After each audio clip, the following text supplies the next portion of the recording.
quiz this morning for you. And I'd like to see which answer you'd select. What are you most afraid of? Spiders? Heights? Public speaking?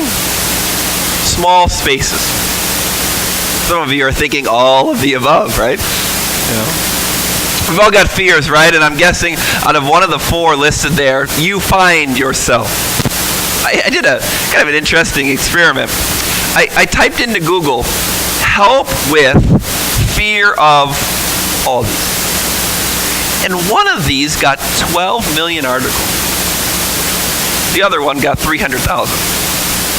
You want to take a guess?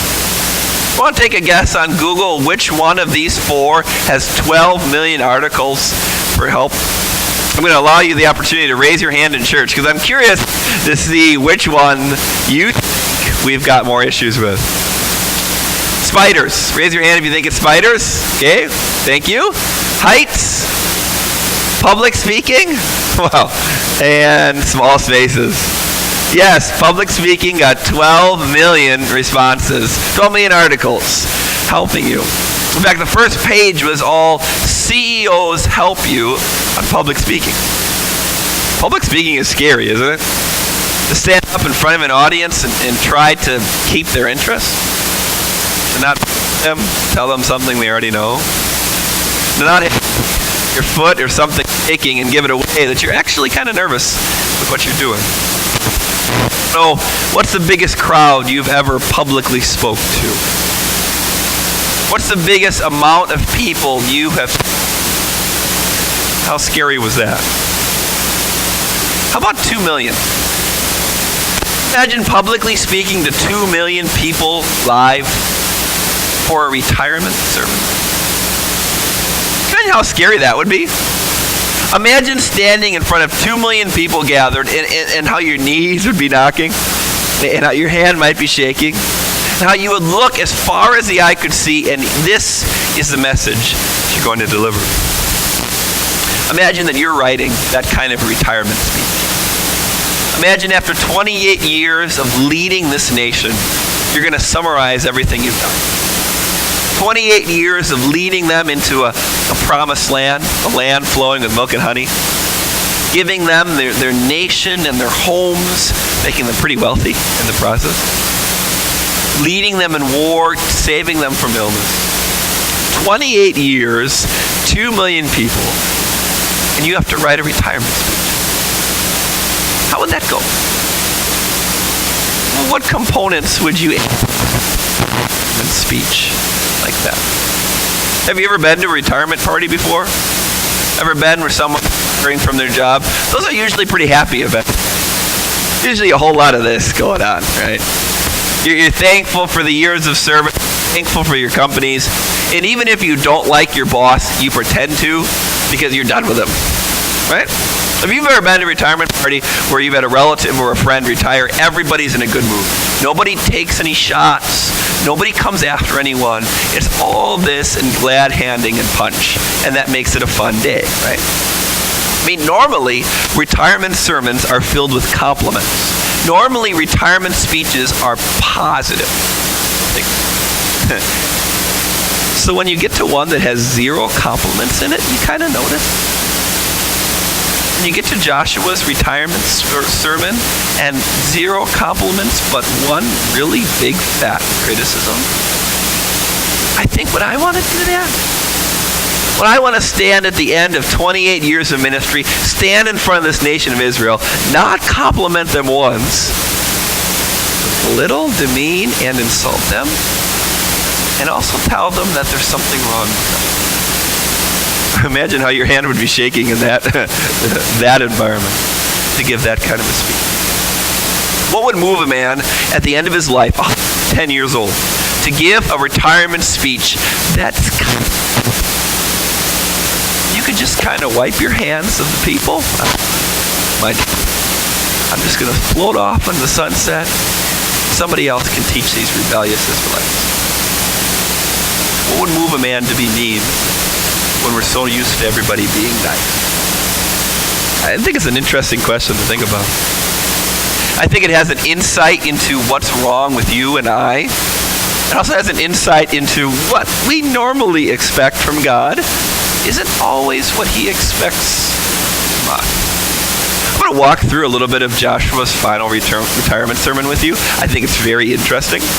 I'm going to diagram it for you because there is some back and forth that's really important to understand. Joshua's got years of public speaking experience, so he sets them up for what he's looking for, and I think he does a really good job. I'm not saying I'm planning on using this, but I think he does a really good job of setting up his people so they see their problem, because before they didn't.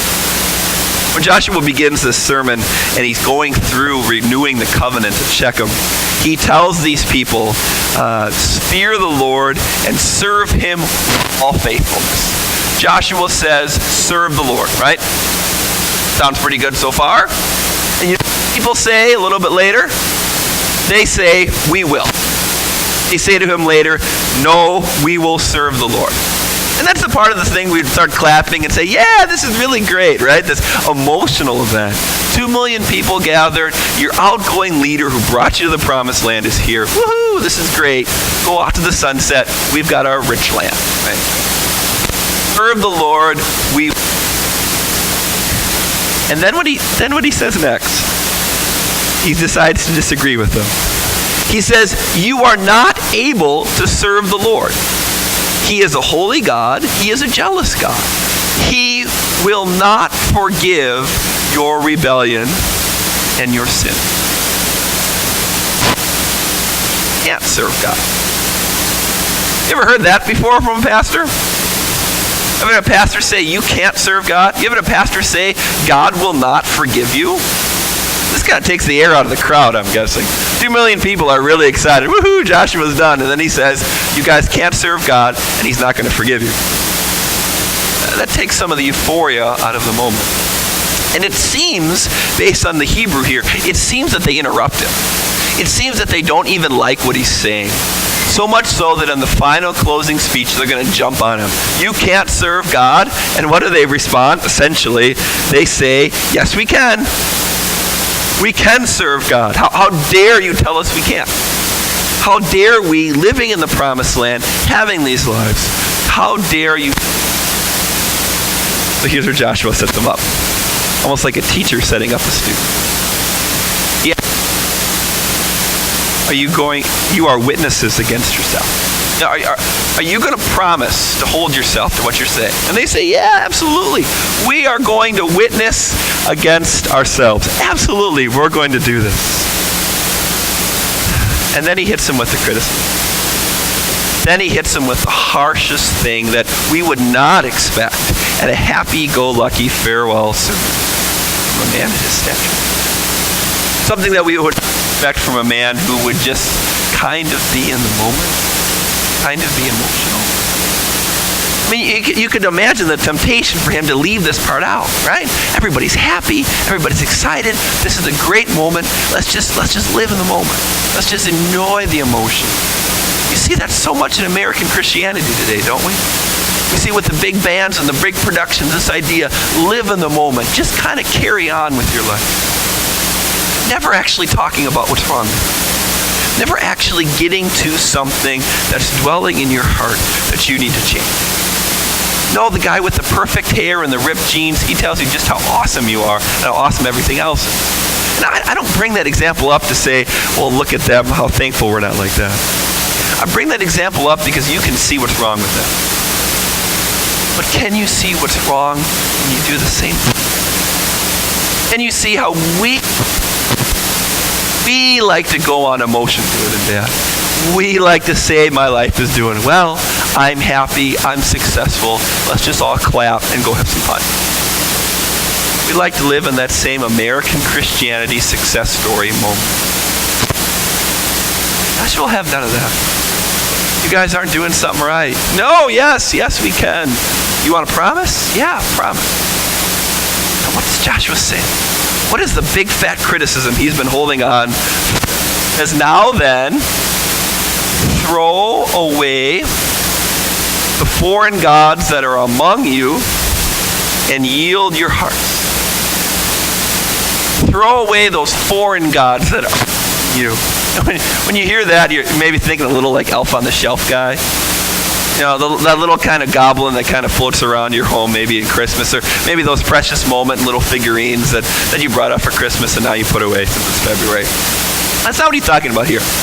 He talked about foreign gods earlier, that idea.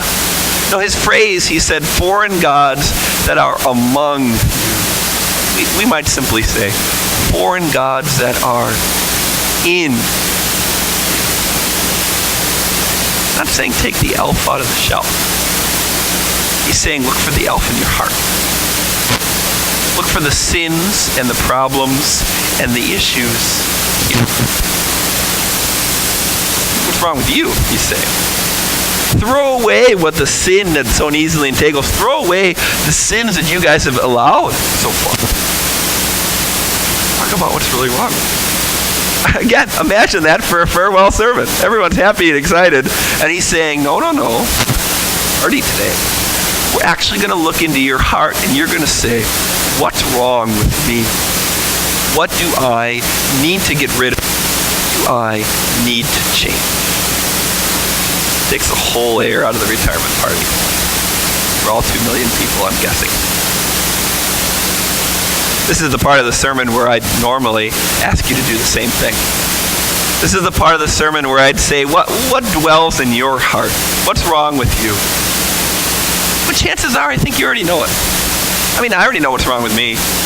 I already know my sins and my weaknesses, and chances are, you know them too. Chances are, you know what's wrong with you. You know that you shouldn't talk back to your parents. You know that you shouldn't be so angry or greedy. You know that you shouldn't be so lazy. Chances are, we already know what's wrong with us. The thing about it, though, throw them away. I think we know what's wrong with us, and I think we also know what to do to make that right. To give you examples, I'm guessing we know what's wrong. What a blessing that as we gather before God, we can confess that to Him. Would you take a moment and do that with me? Would you take a moment in silent confession of sins, have us bow our heads, fold our hands, whatever you'd like to do, and bring our faults to God? Try to throw away the foreign gods in our heart. Let's pause for a moment. Do that together, silently.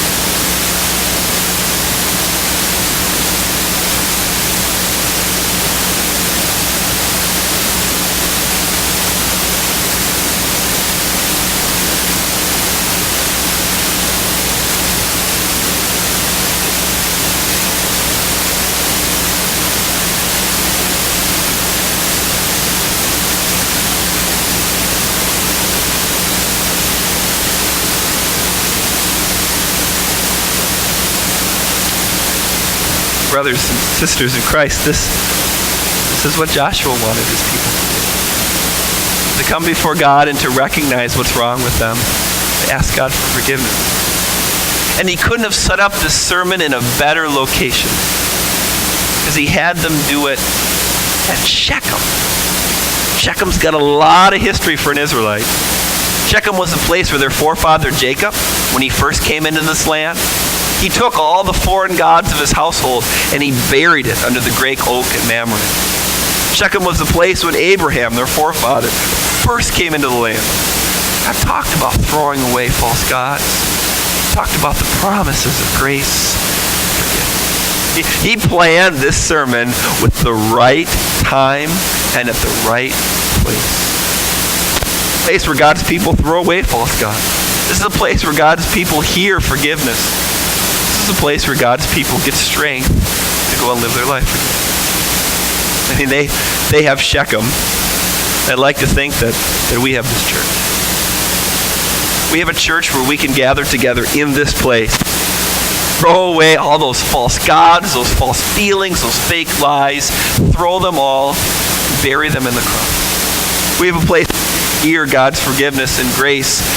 We have a place where we get to gather around His Word and get some strength for our life. That's a sermon you get each and every week from here. Maybe not as beautiful as Joshua sets up. Maybe not as tricky, perhaps. But that same concept. that when you gather in this place, in our Shechem, you see a cross. You're pointed to a cross. There's where your Savior died for your sins. There where he took them all on his body, suffered and died, and rose again on the third day. And after you're pointed to that cross, you're pointed to this font. God washed you of sin and claimed you as his child before you were good or old enough to be worth anything. After he points you to that font, he points you to this meal, the forgiveness of sins that you can eat and drink to know just how forgiven you are. And he points you to that Bible that's right in the pew in front of you, that we conveniently put right in front of you, close to your heart. A Bible that tells you story after story of God's grace and forgiveness. This is our Shechem.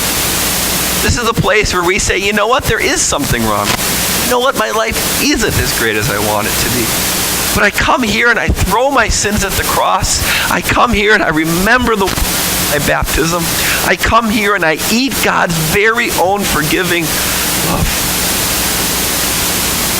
I come here not because I need a potion or a rock band or a smoke screen. I come here because I get what Joshua's trying to tell me, and I need help to do that. I get what he's trying to get through to me, and I want to hear that. I want to hear how I can grow in my faith. Community that supports me to do that. I know what he wants of me. So when Joshua sets up his people at the sermon, and he says, now then, throw away those false gods, get that. God, I'm here. Give me the strength to help throw those sins away. Give me the strength to remove those from my life, to remove them. Throw away and obey. Throw away and yield my heart to the Lord. That heart desire only you. Make that happen in my job. Make that happen at the lunch table. Make that happen on Saturday and Monday, Tuesday. Yield my heart only to you. Like Joshua's sermon, that's really hard. It's a really hard thing to deliver. It's a really hard thing to internalize. It's much easier just to live on emotion, to live on happy thoughts. Everybody claps and drinks punch. But the growth of the Christian is such a little step process. Even 28 years of ministering to God's people, his final act before he croaks is very simple. Keep growing, God. Here, throw away those sins. What's inside of you? Yield your heart to the Lord. They have Shechem. We have this church. That's not easy to do. The young person could say to their pastor, I don't want to be nice to that person at school. He bullies me all the time. You tell me to love him and forgive him. I get it. We've all been bullied. It's hard. That's why we come here to our Shechem. That's why we come here to confess our sins. That's why we come here to gather with a community that's just as honest about our struggle or with yours. So we come here to praise, to sing, and to admit that, I can't serve God like I want to. There's something wrong with me, but there's something great with God. That he would still bring me into this church. That he would still forgive and love me for all I've done. That he would still surround me with a community that wants me to keep growing in faith. That baby step. It takes a long time.